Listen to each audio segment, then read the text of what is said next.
U.S. President Donald Trump's decision to reject talks with the Taliban will only trigger more attacks and will only aggravate the war, a former Taliban member has said.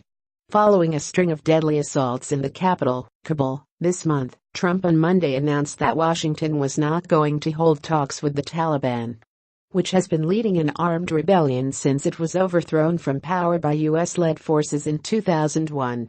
Responding to Trump's decision, the Taliban said war would increase the human and financial losses of American troops. Mullah Abdul Salam Zafar, former Taliban ambassador to Pakistan, said that there would be no solution to the war in the country if there are no talks with the Taliban.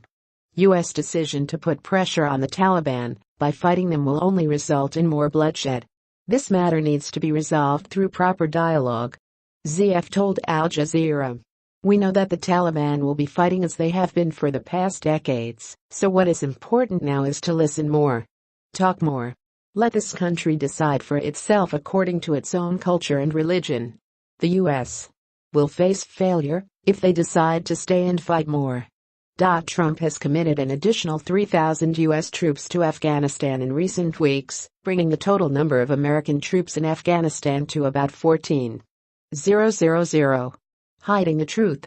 On Monday, the Special Inspector General for Afghanistan Reconstruction, or SIGER, said the Pentagon had restricted the release of information on the areas that are under the Taliban and the Afghan government.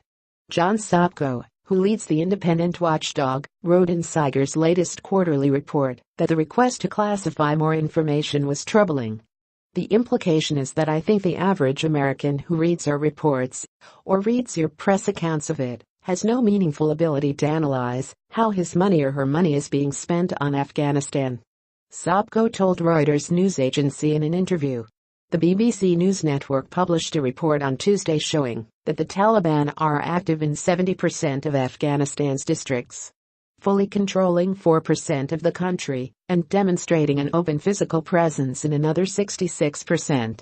Presumably the Taliban knows the territory that it has won, and the government knows the territory that it has lost, Peter Galbraith, a former United Nations Deputy Special Representative for Afghanistan, told Al Jazeera.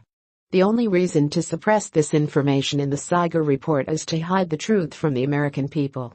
The U.S. military later defended the decision, saying a human error in labeling caused it to classify the report. U.S. failed strategy. Former officials say the Afghan government and its ally, the U.S., are not capable of defeating the Taliban, and that in the case of Afghanistan, if victory is defined as one side defeating the other, it would only result in failure. The first step towards a solution is to recognize that the strategy pursued so far hasn't worked. The U.S. and its NATO allies are reluctant to recognize the truth, in part because they have invested so much in a failed strategy. So, rather than admit error, the best they can do is propose more of what hasn't worked, Galbraith said. Nikki Haley, U.S. ambassador to the UN, however, said on January 17 that the Trump administration's Afghanistan strategy was working. 3 days later, on January 20, Taliban orchestrated a bloody siege at Kabul's Intercontinental Hotel that left at least 20 dead, including 4 Americans. A week later, more than 100 people were killed in a suicide attack in the heart of the capital, Kabul. The Taliban claimed responsibility for both attacks, saying they were a message to the U.S. that their strategy had failed and that the attacks will continue until the U.S.-led forces leave the country. The Taliban don't want to talk until they prove that they've defeated the U.S. And when they do, they will want to talk under their terms and conditions, and would only be interested in how they are accommodated, Marvin G. Weinbaum, who served as analyst for Pakistan and Afghanistan in the U.S. Department of State's Bureau of Intelligence and Research, told Al Jazeera. The Taliban have a different vision of what Afghanistan should be, which is the Islamic Emirate, which has a very different set of rules and objectives. While the Taliban and Trump refused to engage in talks, the armed group's 5-member Qatar-based delegation traveled to Islamabad, Pakistan, this month, where representatives from other nations, including China, discussed a possible solution to the Afghan war. The U.S. did not participate in the Islamabad talks. We submitted a report to our top leadership after the meeting in Islamabad. All the sides listened to each other on how to put an end to the war, a Taliban official told Al Jazeera, confirming the trip to Pakistan.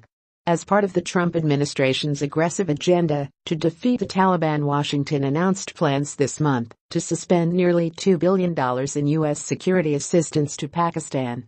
The U.S. and the Afghan government have asked Pakistan to stop providing safe havens for Taliban fighters and its affiliate Haqqani network, a charge Islamabad denies. Thousands of Afghan civilians have died in this civil war since 2001, when the Americans invaded Afghanistan to topple the Taliban. The more the U.S. insists on staying in Afghanistan to fight the Taliban, the more innocent people will die. This is a recurring mistake, and something should be learned from it, ZF told Al Jazeera.